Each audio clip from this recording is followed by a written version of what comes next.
చూడండి నా దరిద్రం ఎలా ఉందో. 3 మూలుగులు వేసుకున్నానా, ఈ ఒక్క ముక్క వచ్చిందంటే. ఇది దీంట్లో అనమాట సగం ముక్క ఉంది. ఇదేమో వచ్చేసి కర్రీలో పడిపోయినట్టు ఉంది. ఇది వచ్చేసి మూడోది. ఇది ఏంటంటే కింద బొక్క లేదు, అందుకు రావట్లేదు. బొక్క వస్తుంది లేకపోతే రాదనమాట బయటికి. దాన్ని భోజనం చేసేద్దామండి. ఇది వచ్చేసి చింతకాయ పచ్చిమిరపకాయ ఆవకాయ మన దగ్గర చాలా మోస్ట్ ఫేవరెట్. ఇలాగ ఆర్డర్ చేసుకున్న వాళ్ళు అందరూ కూడా ప్రతి ఒక్కరు కూడా చాలా బాగుందని గొడవ పెట్టారు ఈ ఆవకాయకి. ఫ్రెష్ గా ఉన్న వాళ్ళు పచ్చిమిరపకాయ తినలేము, అందుకే ఏం చేస్తాను దాన్ని ఇలా నొక్కేస్తాను అనమాట. దాంట్లో ఉన్న కారం మొత్తం దాంట్లో పడిపోద్ది.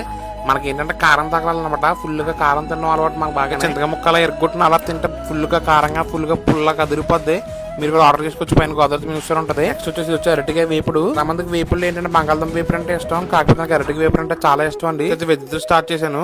ఇంకా నెక్స్ట్ వచ్చేసి మటన్ బోన్లెస్ కర్రీ అండి. వెనకాల తొల్లో ఉంటది కదా బోన్లెస్ పీస్, మొత్తం అదే అనమాట. నిజంగా మేక మాసం ఎంత బాగుంటది అంటే, కొంతమందికి ఏంటంటే మాసం అంటే ఇష్టం ఉండదండి. ఎందుకంటే వాళ్ళు సరైన మటన్ తినలేక అనుకుంటా. నిజంగా సరైన మేక పోతు మాసం తిన్నారంటే అసలు ఎవరు వదిలిపెట్టరు. ఇలా ఉండి మరి సరైన మటన్ అయితే మాత్రం సూపర్ ఉంటది. కొంచెం మన మూలీలు అయితే దప్పేసేసి 3 వేసుకున్నాను, ఫోన్లే కదా అని చెప్పి అసలు ఏది దాంట్లో కూడా లేదు.